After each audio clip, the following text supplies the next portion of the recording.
So let us now first have a look at the typical clauses in an import contract.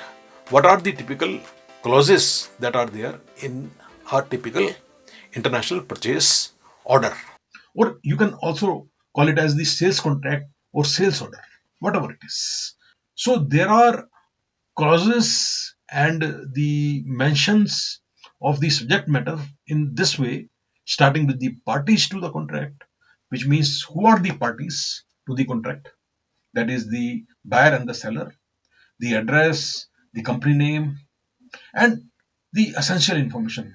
At times, you may include the contact name also of the person in this, but generally, it is the name of the company and the address of both the parties, including the country of origin or the country of the headquarter. So, depending on who is buying the goods and who is supplying the goods and where they are physically located, generally it is better to have those addresses here. So, in the subject matter, you can include what are the goods those have been purchased. If there are more than one description, you may list out the details of the material list. Whatever way, depending on the situation, you may have the subject matter which may sometimes run into several pages also. Then about the prices that are being sought for the different goods which are part of this sales contract, and what are the commercial terms, C&F, CIF, FOB, and the next clause that refers to the terms of payment. So what are the terms of payment? Like advance payment or the letter of credit or maybe the bank collection or maybe the open account, consignment sale. So depending on what are the payment terms that have been agreed with the supplier, those have to be explained and described. So in my example, which I will be taking up in this lecture, I will show you that how it is to be described. Then the next clause, very typical clause, refers to the packing. It refers to the technical and scientific requirement of the goods to be packed depending on the contents, depending on the constituents of that material that is being supplied, as well as depending on the mode of transportation. If it is being transported by sea, then packing has to be seaworthy. If it is being transported by air, then the packing has to be airworthy. So all the scientific and technical wisdom has to be applied in describing thread and bare about the packing. That is very, very important because of the distances involved in international trade. Then the next clause refers to the warranty that is being given by the supplier for the goods that are being supplied to you as an importer. So whether it is a limited warranty, and if it is limited, what are the limitations? Those things has to be described. Then in the next typical clause, you may require a clause describing the different certifications that are applicable or that may be required, and some of them may be mandatory. For the purpose of importation in your country, your customs, your border control may need certain certifications. For example, if you are importing medicines, then your local government may have different types of certificates for the merchandise that is being imported.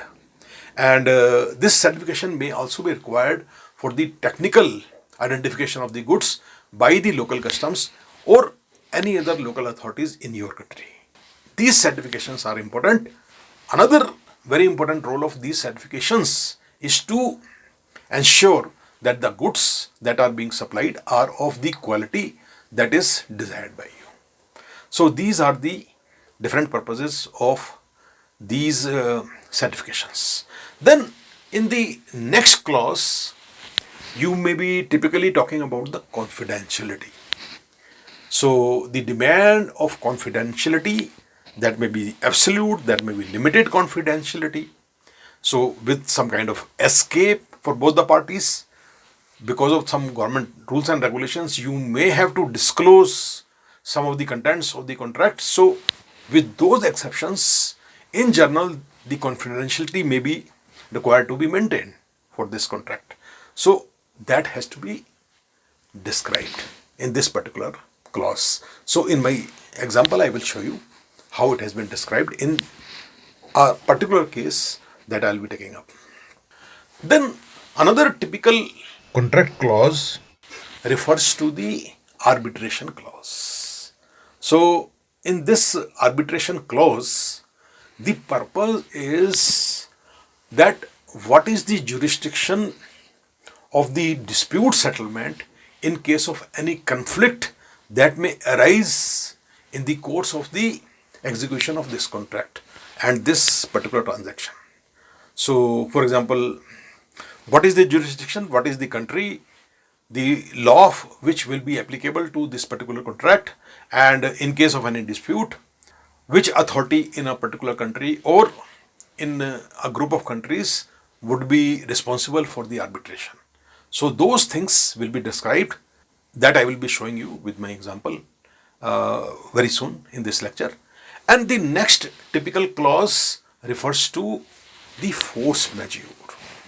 So force majeure is a very common and general clause that is invariably there in almost all the international purchase contract, and refers to the description of the incidents, events and happenings that are beyond the control of the parties of this contract.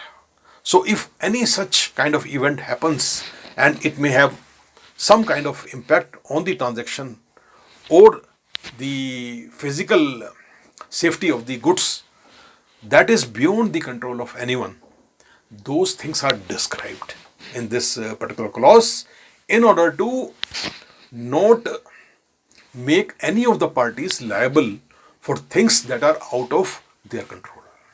So that is the purpose. Then another typical clause, very common clause in typical international purchase contract, refers to the breach liability. So what is this breach liability? Breach liability refers to the liability of the parties of the contract in case of any breach of the purpose and significance and the impact of this contract having an impact on the transaction. So any kind of breach on the contents and the agreed terms and conditions of this international purchase contract, if any of the parties breaches willingly, unwillingly, knowingly or unknowingly, whatever may be the case, what are the liabilities or the punishments or the penalties that are there for any of the parties, that is the breaching party. Another very typical clause that is generally there in international purchase contract refers to the contract disclosure. So it has some relationship with the confidentiality, but it specifically mentions that there may be impending reasons and situations which may require any of the parties to mandatorily or summarily disclose the contents of this contract to certain organizations or authorities. For example, in the importing country, the local government may make it mandatory for certain goods and certain products, the nature of the contract that is being signed, to make it open in the eyes of the local government. So local government may like to know and keep record of the nature of the contract. It may be mandatory. And during the negotiations, the supplier might have agreed for such disclosures. So those kind of disclosures that may be allowed, those have to be mentioned in this particular clause. Then another clause that is very important and very useful in international purchase contract refers to the known transfer. So what is the meaning of this known transfer clause?